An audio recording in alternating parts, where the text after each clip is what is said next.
Thank you, and thanks for hanging around towards the bitter end, but it's been a great conference, and certainly a sign that the industry is up and running again, and hopefully that's going to continue. And hopefully we're going to see some major discoveries, and that's really what Impact has been about over its relatively long life, about 11 years since we listed. And we've ended up in a position where we've got 5 significant projects, all containing the potential for a major discovery. I know everyone talks about making a major discovery, but our background in project generation is very significant, and the key thing is to have large land holdings in highly prospective regions. And that's certainly the case for our projects in Queensland, in the Drummond Basin, Broken Hill obviously, the Lachlan Fold Belt, Commonwealth, which is where I'll focus the second half of my talk. We've got a large ground holding in the Eastern Goldfields for nickel and gold, and of course we did get on the Pilbara conglomerate gold story in the middle of last year. And I thought I'd start off talking about that. Just a very quick introduction to Impact. As I say, we've been listed 2006. Do have a fair number of shares on issue, but share price sitting at 1.7. Got a reasonable market cap. Most importantly, we're well funded with potentially significant funding to come on a discovery through our listed options. And we're also very strongly backed. We've got 26% held by 2 significant German shareholders, and you may have seen that Andrew Forrest converted his convertible note recently into shares, and he's owning 15%. So as a result, we're still very tightly held, with the top 20 still holding 45%. So we're in good financial shape to be able to go out and drill aggressively this year. This is a cartoon that an ex-colleague of mine put together, and may have seen it in previous things. I did try to get it out on the ASX, but they wouldn't let me put it out. And it's quite amusing because there has been, over the last 12 months, an incredible amount of uninformed opinion about the Pilbara conglomerate gold story. And we got interested mainly because of this picture, which came out, I think, in Artemis's announcements in the middle of last year. And it was this that really piqued my interest, because all of these nuggets shown here, the so-called watermelon seeds, but that's actually not what's interesting. What's interesting is actually the shape of the edges of these nuggets. And you can see they've sort of got these almost folded sort of nature to them. And those caught my eye because this is a picture from a famous paper done by a researcher in the Wits Basin, showing identical nuggets. This one is from a beach deposit in New Zealand, and this one has been basically leached out of the Witwatersrand conglomerates. And you can see they've got the same identical sort of folded edges to them, and you sort of think these are unusual. They're very unlike most of the nuggets that you see. And this at the top, it's a small picture. These are actually formed in a wind tunnel. So the gold is so malleable that you can stick a small piece of it in a wind tunnel, blow some wind over it, and it'll fold. And those form in a very specific environment. And so it was quite clear to me that this was something different. And this is why we pegged the ground there. And so a lot of people have said, oh, that they're just nuggets that have fallen out of the veins. Okay, so that was, well, that's not, because they look very different. And the second sort of thing to see was that they posted pictures, Artemis and Novo, of actual nuggets in conglomerates. So it was quite clear that these nuggets had actually been exhumed and brought out of rock that was at least sort of 2.7 to 2.9 billion years old. That was very different, and again, a significant breakthrough. And so there we go. These are the normal nuggets that most sort of specimen nuggets that people find. So they're very different style. And so what would I know? Well, for once, I actually know a little bit about what I'm talking about, because usually I don't. And so there's a document in my office written in ancient Egyptian, and it turns out I did my PhD in a basin that's the same age as the Witwatersrand, but just to the north. And what we looked at was the role of nugget formation and gold formation in sediments in these basins around the edge of the Witwatersrand. And what we discovered is that, sure, there's some nuggets, but there's also a significant effect of faulting, folding, fluid flow into the basin. And it's not just a simple placer story. And that started to be developed as well in the Wits Basin. And so it was on the basis of that we sort of pegged our ground. We'll just compare some things to the Wits briefly. It's not a continuous sheet. It's multiple depot centres that are basically spread out over several hundred kilometres of strike. and so it's not one continuous sheet. And there's almost certainly, you know, billions of ounces of gold buried at depth underneath the centre of this basin, but way beyond anything that we'll be able to mine. So one of the other objections, as well as the sort of people believing that it was specimen stone that had been found, was where's the gold come from? And it's always been thought that Pilbara didn't have the potential for a Wits-style deposit because the area which was providing the nuggets was too small. So this is a breakthrough that Quinton Hennig and his researchers, fellow researchers made, and these papers were available on Novo's website. And when I read them, it's like, oh, they've removed one of the big objections to the source rock problem. Like the Pilbara's not big enough to form that much gold. So this is a carbon leader from Witwatersrand Basin, and this is where the super high-grade gold occurs in South Africa. And these things here, they're only a few centimetres thick, but they run 1,200 grams per tonne and more. And so what the guys did, they basically removed the rock, leached out the material, and what we see is that this carbon leader is a fine-grained intergrowth of carbonaceous material and filigree gold. And when they remove the carbonaceous material, they end up with these sort of filaments of gold basically all the way through this area. And so the various researchers have shown there's probably about 40% of the gold is actual nuggets and 60% is not nuggets. It's a mixture of this stuff perhaps, and also hydrothermal overprint. But the significant breakthrough is that these mats are probably interpreted as algal mats that form in a very specific beach or intertidal environment, the gold being precipitated in through here, being reworked actually in situ in the basin, and so most of the gold has actually come from within the basin itself. It's actually not come from outside. And that was a major sort of conceptual breakthrough and removes a lot of the arguments that uninformed opinion about the prospectivity of the Pilbara had for the source of the gold. So has a new Witwatersrand been found? Well, the Wits Basin is about 7 kilometres thick. Most of the reefs are in the middle to the upper part, very high-grade gold. And by comparison, until last week, all we knew was that the Purdy's reward thing is only 3 metres thick. So it's quite clear that we haven't found a Witwatersrand basin. But there's been some significant information came out last week, for those that you read the announcements in detail with Novo. And they've now found, they've actually trenched now in 2 other positions. And so we're looking at something that's probably 6 or 7 kilometres in strike. It's 500 metres wide at least where it's exposed. And it's up to 20 metres thick.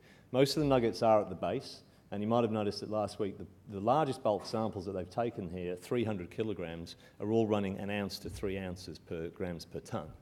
And that's about what when you see the stuff in the pit. And we've been to Purdy's. Novo have been really open about what they're doing. After all the criticism they face, they'll share information with anybody that wants to ask them. They've been really good. And when you see the gold nuggets in the thing, you think, well, this must be running 1 ounce per tonne at least. And finally, the larger bulk samples are showing that is the case. So the biggest question that I had, and still remains to be seen, is how extensive is that conglomerate unit and how thick it is. So we now know that it's at least up to 20 metres thick from last week's announcement, and there's gold in a number of horizons, mostly at the base for sure. And so we're starting to see some sort of continuity to this unit. And the question is what the grade continuity is within that, and that's really what they're struggling with. And it's a problem for all of us who are going to explore for Pilbara conglomerate-hosted gold. And so the other thing that really needs to be sort of emphasised about the size of this event and its possible relationship to the Wits is the scale on which these nuggets have been found. And whilst most of us in the business sort of know this, but they've been found here. The next lot was at Luden's Patch. Marble Bar, we've been to 3 locations here, and there's nuggets and stuff in the same sub-Mount Roe basalt position. So that's about 300 kilometres. There's probably more over here. And we know that they're also occurring at the base of where this unit comes up again on the other side here, and that's about 200 kilometres to the south. These nuggets occur over 300 by 200 kilometres squared. It's huge. There's an enormous amount of gold there, but perhaps like the Witwatersrand, most of it might be buried too deeply for us to use it. But in terms of exploration, there's quite clearly a depot centre here. The question is, where are the next depot centres? Are there some under here, out through here, and also Marble Bar, where certainly our initial work is delivering some interesting results. I should point out that in the East Pilbara, which is where we are, sorry to say that, we were the first, I would say that we were the first latecomers to the party. So we managed to get some reasonable ground here with Mount Roe exposed or at depth on most of the property. And, but the East Pilbara was mostly well explored for gold, of course, in the Hardy Formation, and Beaton's Creek deposit has been known about for 100 years. But in fact, it's probably close to 1 million ounces. So there are significant deposits to be found in conglomerates other than the ones that, that Novo have. So it's very exciting. The heat has gone out of the market, but I can tell you that there's several million ounces at Novo, without a shadow of a doubt. So the question is, can it be mined? And so there's a begrudging acceptance from this is a load of rubbish, it's a scam. Oh, there might be some nuggets in conglomerates. Oh, there might be quite a few nuggets there. Oh, they'll never mine it, they'll never put a resource around it. So there's a begrudging acceptance that in fact something quite significant might have been found up there. Whether it gets mined, of course, yeah, who knows, but begrudgingly we might come to accept it. So that's all of those licences are still to be granted. They'll be granted in the next few months, and we'll get up there as quickly as we can on granting. So what we've been doing mostly for the last 12 months is working in the Lachlan Fold Belt on our Silica Hill project, and Commonwealth project, which is located about 100 kilometres north in Australia's sort of most prospective ground for gold, copper deposits. Obviously, Acadia Ridgeway, North Parks, and Cowal, owned by Evolution. We've been there for a few years, and we put together a small resource about three years or so ago. It was modest in tonnes, but good sort of overall grade. There's about 110,000 ounces of gold equivalent in through there. And so what we've been doing is trying to add to that now over the last 12 months. A lot of the work that we've done on this project, and it's in our announcements, it is very, very similar in terms of its setting and mineralogy and accessory minerals to the Eskay Creek mine, very famous mine in Canada. At the time that it was operating, it was the second richest gold mine and the fifth largest silver mine in the world.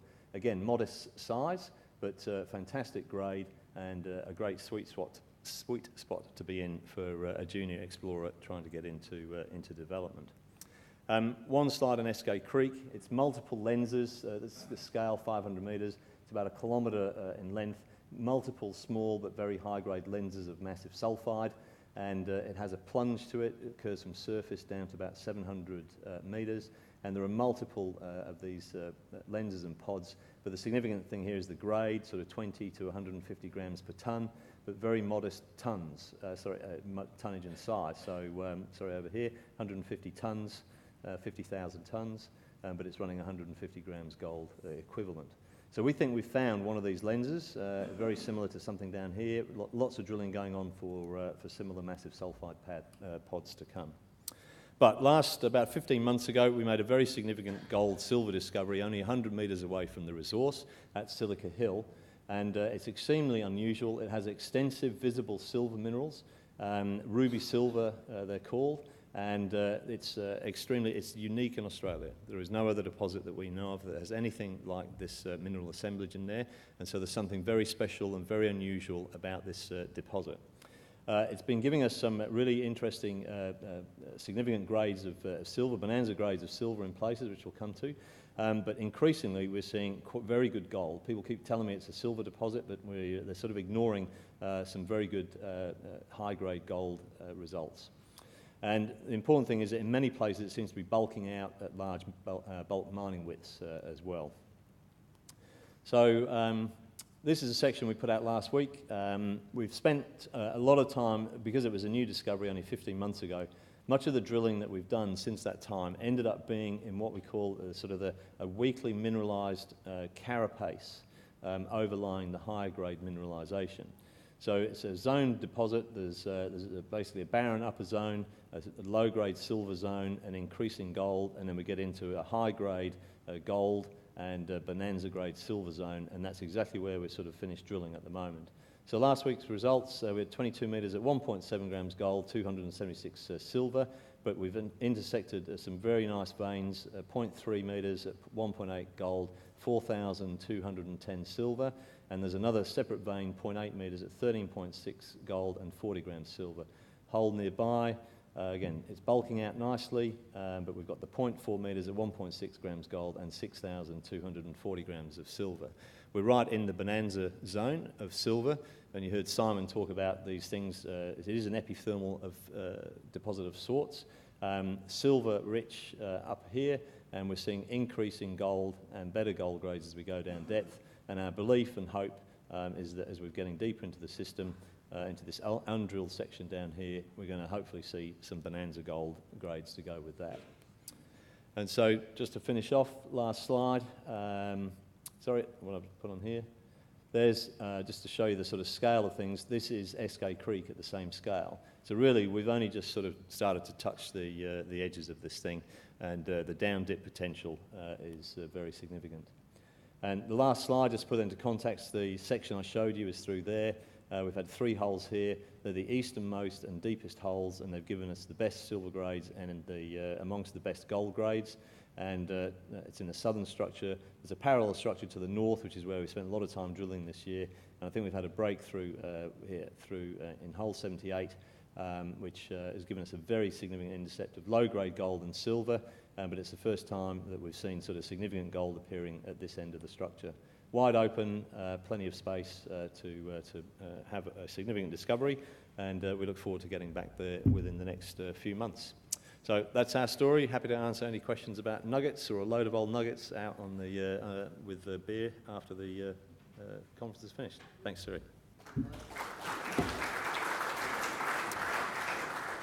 Agrimen's